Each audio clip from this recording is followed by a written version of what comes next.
I woke up gasping like a swimmer breaking the surface from drowning. Marcus's betrayal was a fresh wound, his selfish decision to pawn the wedding dress I'd designed to cover his gambling debts. In this second chance, reborn with memories fully intact, I knew exactly what to do with the pain that had destroyed me before. My fingers trembled slightly as I scrolled through the morning's emails. 20 years of hard work in this new life had transformed me into one of fashion's elite designers. The irony wasn't lost on me when his name appeared in my inbox, Marcus Donovan, requesting a partnership meeting with my brand. He had no idea who I truly was. The sleek conference room smelled of leather and ambition. I watched him strut through the door, that same confident smile that once melted my heart, now only fueling my resolve. Time had been kind to him, silver threading his temples, expensive watch flashing as he gestured. But I could still see the calculating eyes of the man who'd broken me.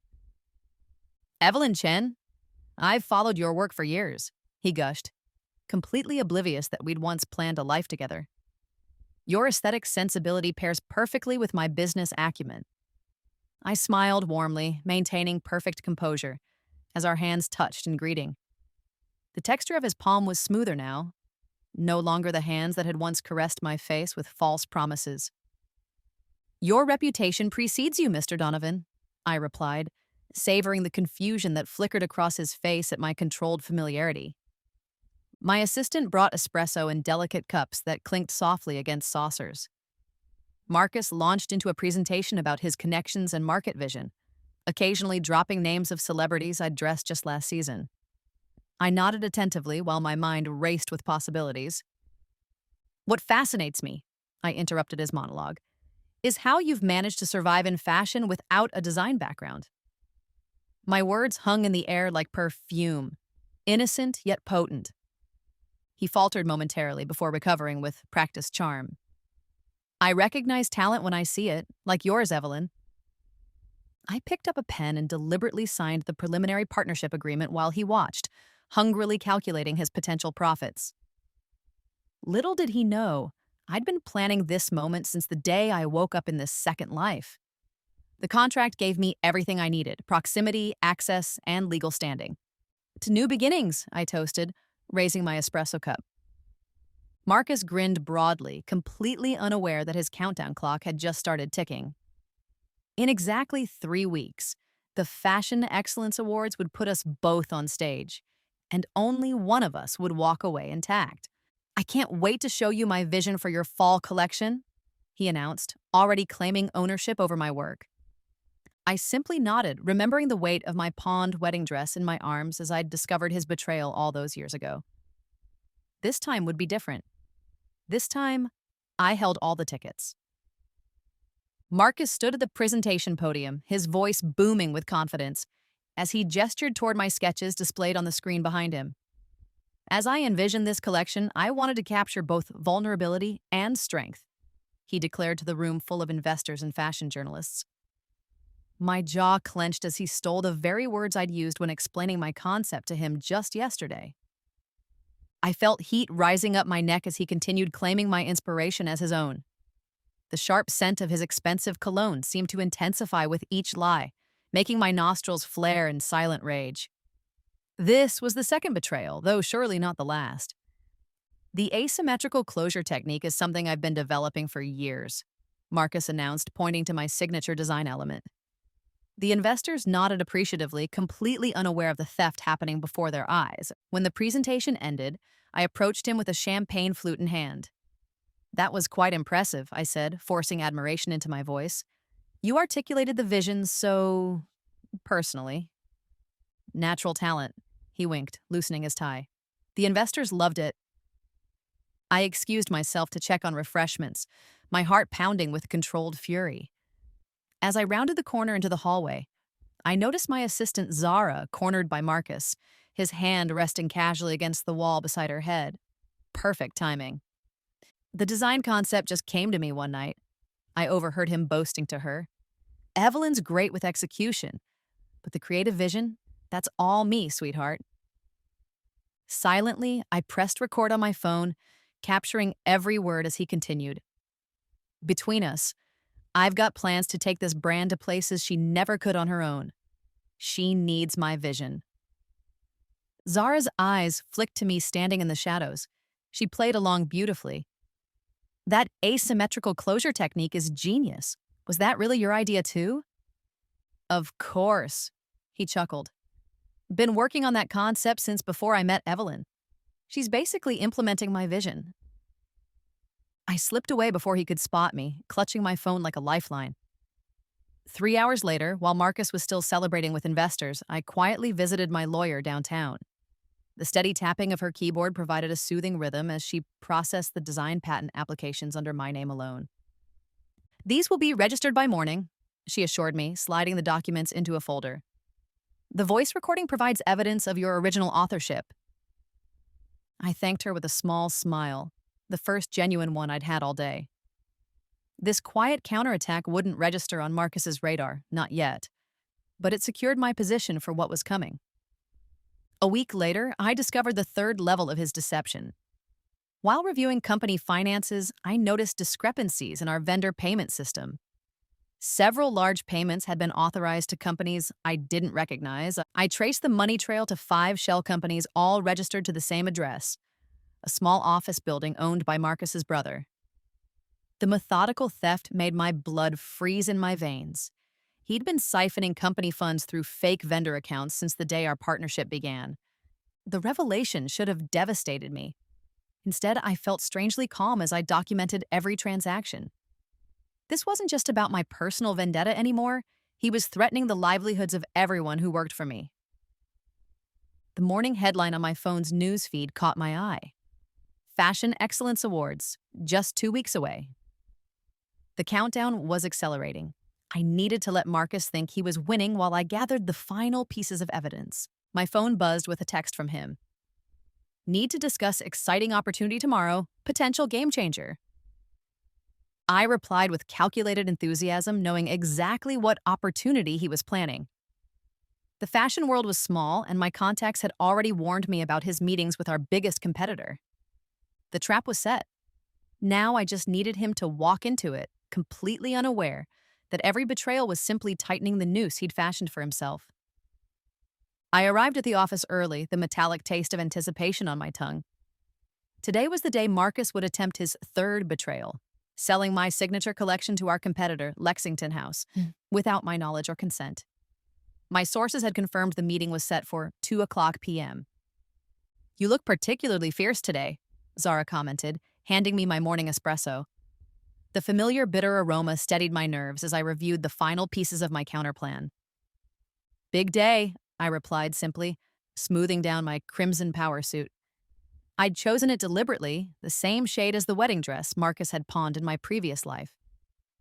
At precisely 11:30, I made a call to Alexis Lexington herself, the notoriously shrewd founder of Lexington House. Alexis, it's Evelyn Chen. I believe we have a mutual situation that requires discretion. Her laughter crackled through the phone. I wondered when you'd call. Your partner has been quite persistent about selling us your new collection. I thought you might appreciate knowing about certain ownership complications before money changes hands, I said carefully. The designs he's offering aren't legally his to sell. I could practically hear her interest sharpen. Do tell. After our conversation, I felt a peculiar lightness. The path forward stretched clear and inevitable. I buzzed Zara into my office. Marcus will be looking for our signature collection portfolio after his meeting, I instructed her. Please ensure he receives this one instead. I handed her a nearly identical portfolio, but with one crucial difference. It contained what I called my bait designs, pieces I'd created specifically for this moment. Are these what I think they are? Zara whispered, her eyes widening as she flipped through the sketches. The most valuable designs I've ever created, I confirmed with a smile that didn't reach my eyes. At least that's what he'll believe. The afternoon unfolded exactly as I'd predicted. Marcus swaggered into my office after his meeting, practically glowing with self-satisfaction. The Lexington meeting went well, he announced casually, helping himself to my private reserve of scotch. The crystal decanter clinked against the glass as he poured generously. They're interested in a subsidiary licensing agreement. I feigned surprise.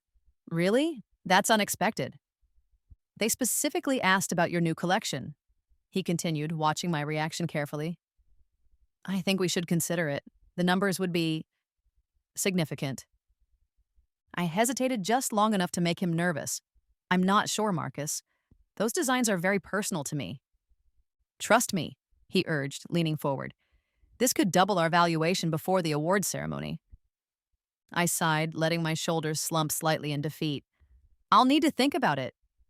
His expression shifted, hungry, calculating. Of course, take your time. But I could see him formulating his next move already.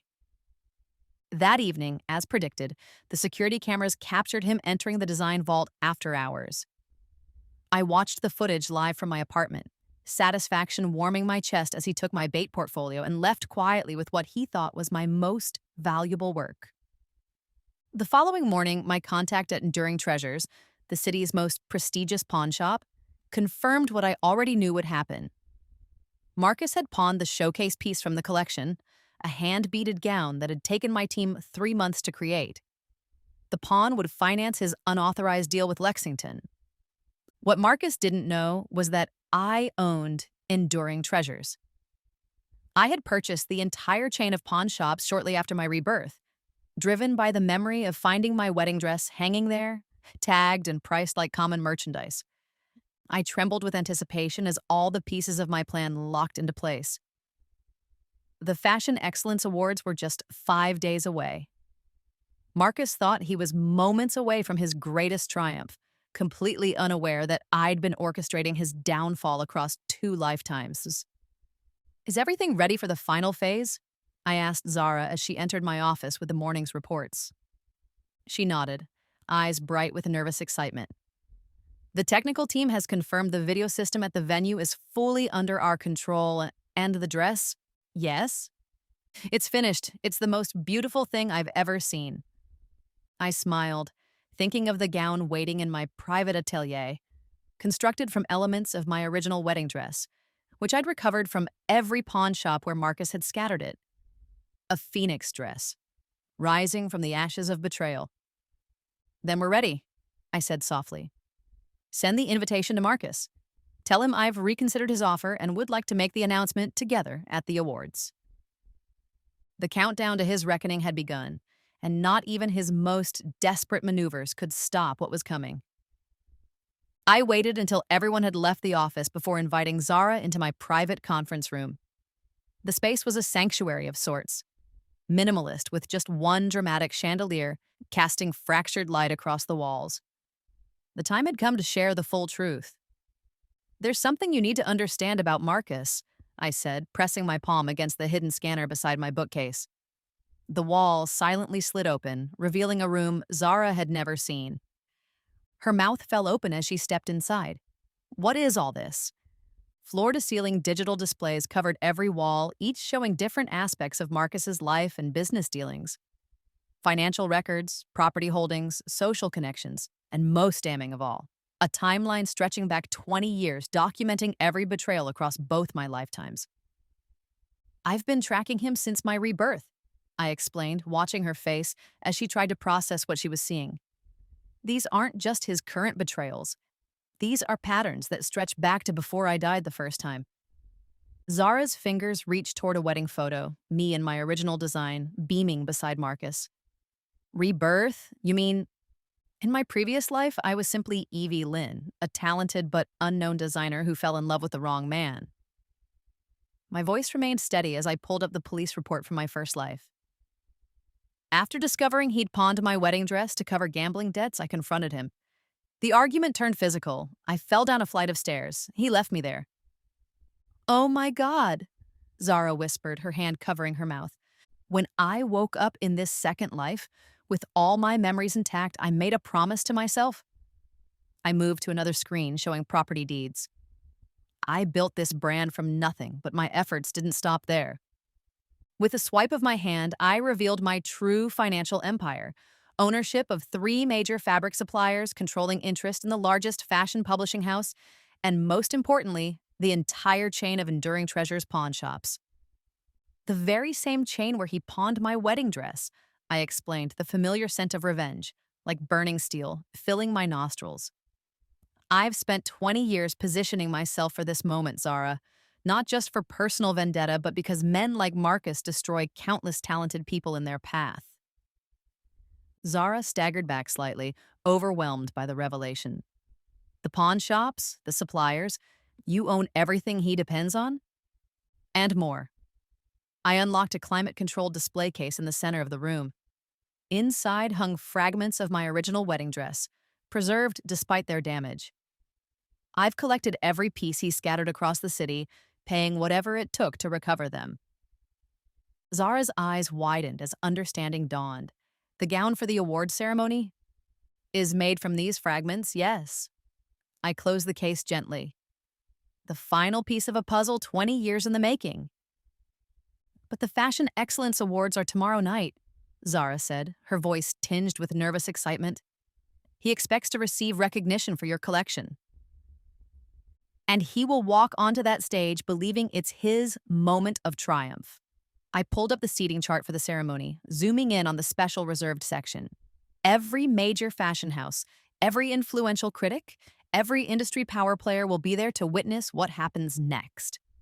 A message flashed on my phone, the final confirmation I'd been waiting for.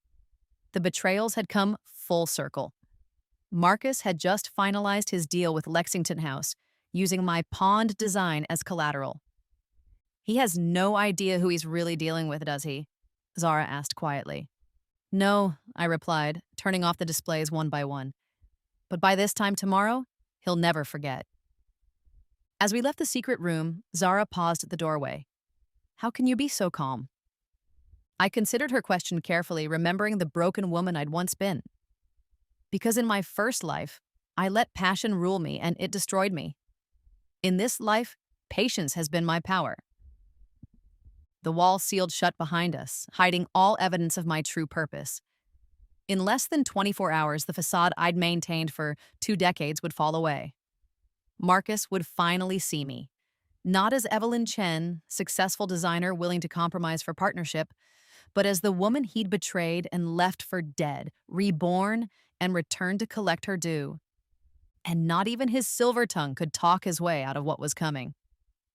The night of the Fashion Excellence Awards arrived with all the glitter and pretense the industry could muster. Hundreds of photographers lined the red carpet, their camera flashes creating a storm of light against the evening sky. The heavy scent of expensive perfumes mingled in the air as fashion's elite air kissed their way inside the grand venue. I remained in my private car, heart hammering against my ribs. 20 years of planning culminated in the next few hours. Through the tinted windows, I spotted Marcus arriving, preening for the cameras in a tuxedo that perfectly matched the collection he'd stolen.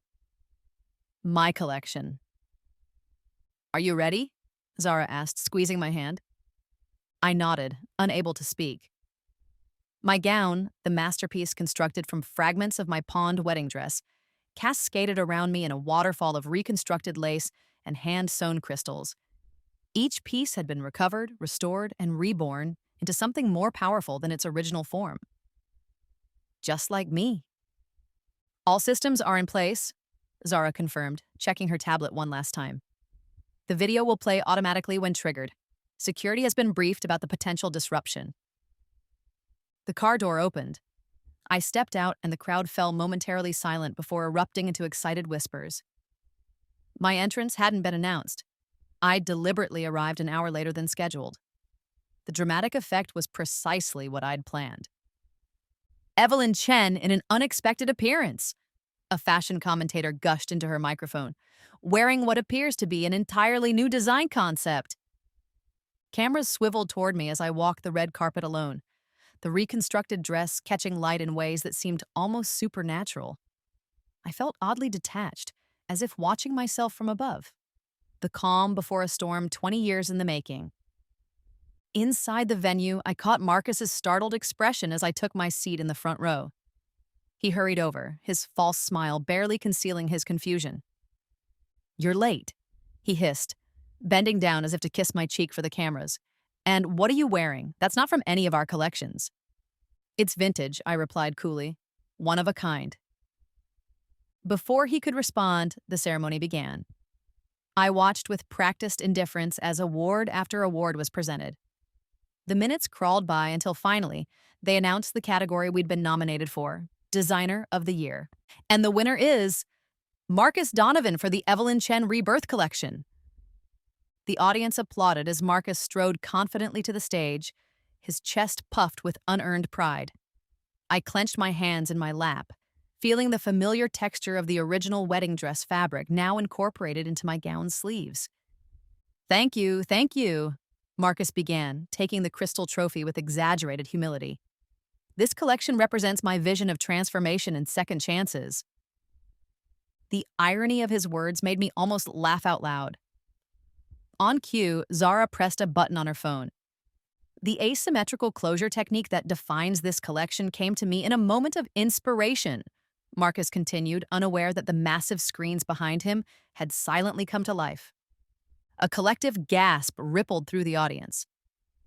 Marcus, oblivious, plowed ahead with his speech while behind him, crystal clear footage showed him pawning my showcase gown at Enduring Treasures. Marcus, a voice called from the crowd. What's happening on the screen? He turned, confusion crossing his face before transforming into horror as he watched himself on video, clearly stating, "These designs are completely transferable. Evelyn won't even know they're gone until after our deal closes." The footage shifted to earlier recordings, Marcus taking credit for my work, Marcus authorizing payments to his shell companies, Marcus admitting to design theft while flirting with my assistant. The audience erupted in murmurs that quickly grew to outraged exclamations. Fashion journalists frantically typed on their phones, capturing the unfolding scandal. Marcus stood frozen, microphone limp in his hand. That was my cue.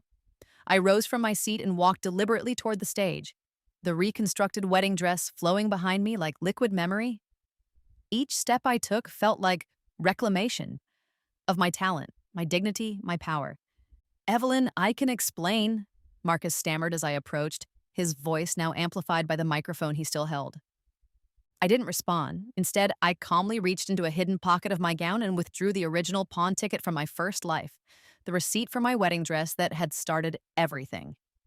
I held it up so the cameras could capture it clearly.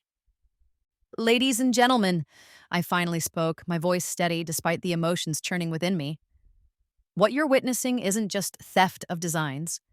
It's a pattern of behavior that spans more than one lifetime." The screens behind us shifted again, displaying the police report from my previous life alongside an image of my original wedding dress hanging in a pawn shop window. "This man," I continued, pointing to the pawn ticket, "betrayed me twice. Once by pawning the wedding dress I designed to pay his gambling debts, and again by infiltrating my company to steal what he couldn't create himself." Marcus lunged for the microphone. "She's delusional. There's no proof of any of this." But the damage was done. The screens displayed the certified design patents registered in my name alone, the shell company financial records, and finally, the original deed showing my ownership of Enduring Treasures pawn shops. The collection he claimed as his vision. I addressed the stunned audience. Every piece was designed, patented, and legally protected by me before he ever saw a single sketch. The room had fallen into shocked silence. I could feel hundreds of eyes on me on the dress that symbolized my rebirth and revenge. "The difference between talent and theft," I concluded, my voice ringing through the hall, "is that talent endures. Theft leaves a paper trail." With those words, security approached the stage. Marcus's face contorted with panic as he realized what was happening. His perfectly constructed facade was crumbling before the entire fashion world, broadcast live to millions, and I stood at the center of it all, wearing the physical proof of his betrayal transformed into my ultimate triumph. The aftermath was immediate and electric. As security approached, Marcus's face drained of color. The crowd watched in stunned silence, a collective breath held, waiting for what would happen next. "Evelyn, please," Marcus pleaded, his voice cracking. The microphone amplified his desperation to everyone in the hall. "We can work this out." I said nothing, simply standing there in my reconstructed dress. Its weight against my skin felt like armor, protecting me from the lies I knew would come next. 20 years of friendship means nothing?" He tried again, taking a step toward me. The security guards paused, uncertain. I gave a slight nod, allowing him to continue. Let him show the world exactly who he was. I made mistakes, he admitted, his voice dropping to what I recognized as his practiced, sincere tone. I'd heard it before, in another life, when he'd promised to pay back the money he'd stolen. But everything I did was to elevate us both. Your designs, my business acumen, we're the perfect team. A bitter laugh escaped me before I could stop it. The sharp sound echoed through the silent hall. Team? You stole from me, twice. I can make it right, he insisted, sweat beading on his forehead. The chandelier lights caught in the moisture, making his skin look slick and unnatural. A full partnership. Proper credit for all designs. We'll restructure the entire company. Around us, the industry's most powerful figures watched the spectacle unfold. I could feel their calculating gazes, assessing, reevaluating, wondering which side to take in this very public implosion. Partnership isn't enough, Marcus continued, growing more frantic as he sensed his grip loosening. Then marriage. We were meant to be together, Evelyn. You know that. The audacity of his proposal made my skin crawl. I remained silent, letting him tangle himself further in his web of lies. Say something, he finally shouted, his composure shattering completely. Before I could respond, there was a commotion at the side of the stage. A woman in a sleek black dress pushed past security and hurried to Marcus's side. I recognized her immediately, Vivian Cross, his business partner and my former rival from design school. Marcus, stop talking, she hissed, grabbing his arm. Then she turned to me with a practiced smile. Evelyn, this public display is unnecessary. Surely we can discuss this like professionals. So they'd been working together all along. The final piece of the puzzle clicked into place. Vivienne, I acknowledged with a cool nod. I wondered when you'd make your appearance. Her smile faltered slightly. Whatever grievances you have, destroying Marcus's reputation won't solve anything. Think about the brand. The brand, I repeated, letting the incredulity show in my voice. You mean my brand? The one you've both been systematically looting? Marcus stepped forward again, his eyes wild with a mixture of fear and calculation. I could almost see his mind racing, searching for a way out. Evelyn, please, I'm begging you. Name your price. Vivian nodded eagerly. Yes, compensation. That's reasonable. We can make this go away quietly. The room trembled with tension. I could smell Marcus's expensive cologne, now mixed with the sour odor of desperation.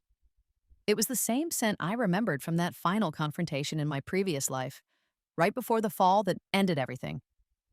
What we did was wrong, Vivian admitted, lowering her voice to a dramatic whisper that still carried in the silent hall. But we did it because we believed in your vision. We just wanted to be part of it. I looked between them.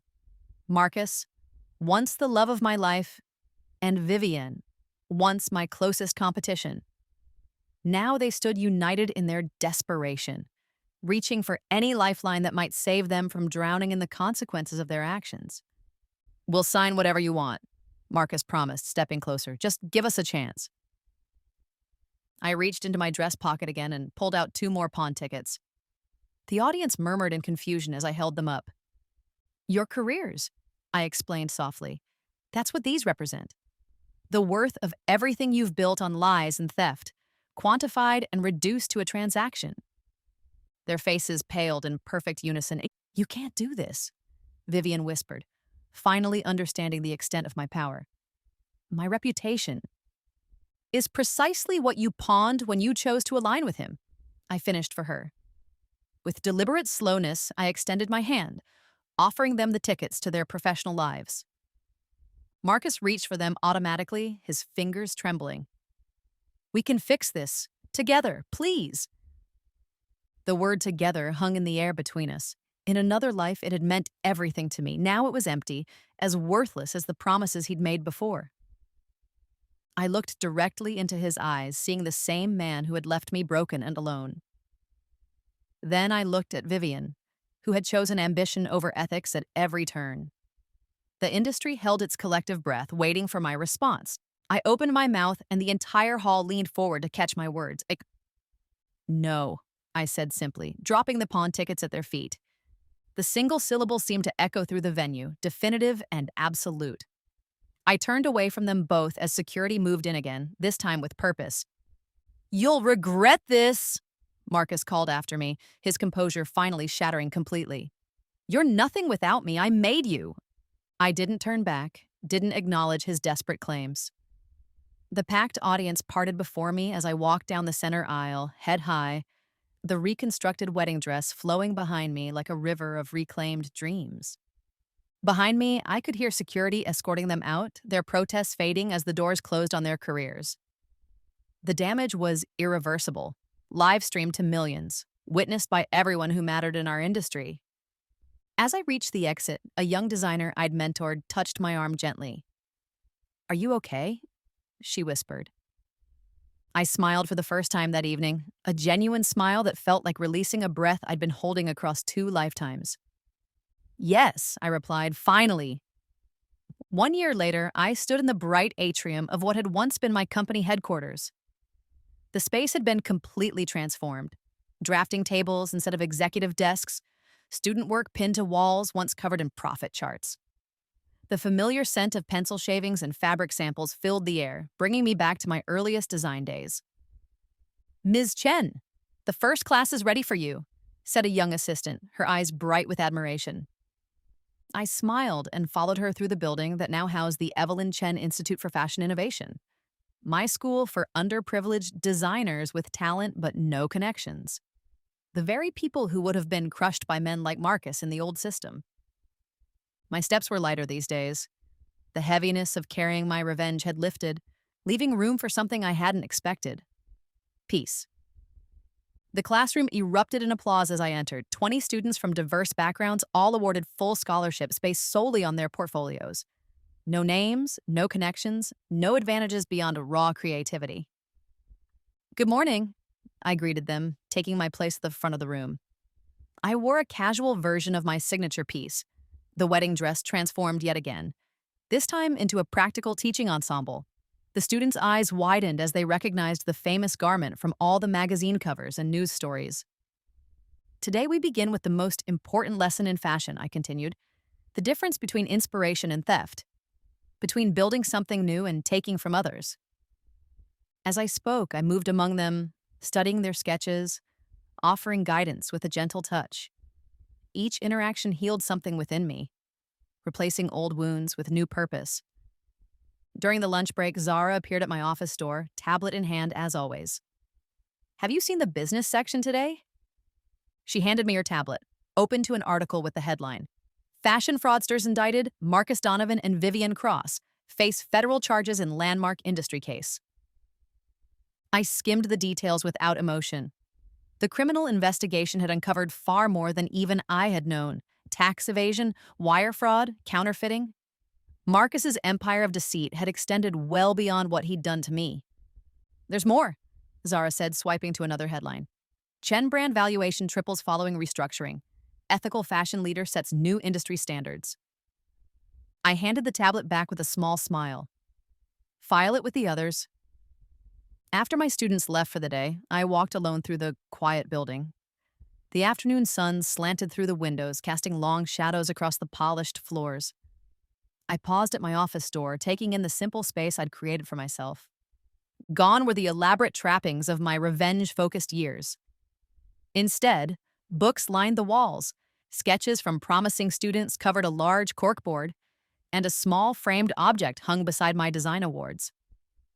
I approached it, running my fingers lightly over the glass. Inside the simple black frame was the original pawn ticket from my first life. The receipt for the wedding dress Marcus had pawned to pay his gambling debts. The faded paper represented both the beginning and the end of a journey across 2 lifetimes. "A debt fully collected," I whispered to myself. My phone buzzed with a message from the dean of a prestigious fashion school, asking if I would consider a guest lecture series. Another buzz, an invitation to judge an emerging designer competition. A third, my assistant reminding me about tomorrow's meeting with a sustainable fabric supplier. Life continued, rich with new possibilities I couldn't have imagined when revenge was my only focus. The industry had not just survived the scandal, it had begun healing with new ethics guidelines and protections for young designers. I placed the phone down and turned away from the framed pawn ticket. It would stay there on my wall, not as a reminder of pain, but as proof that even the most devastating betrayal could be transformed into something beautiful and strong. Outside my window, the next class of student designers arrived for their evening session. I watched them enter the building, their faces alight with the same passion I'd once felt before betrayal had dimmed it. In saving myself, I had created a space where others could thrive without fear. That, I realized, was the most perfect revenge of all. Not destruction, but creation. Not ending Marcus's story, but ensuring thousands of new stories could begin. I touched the fabric of my transformed wedding dress one last time before heading downstairs to meet my evening students. The dress, like me, had been pawned, recovered, and reborn, stronger and more beautiful than before.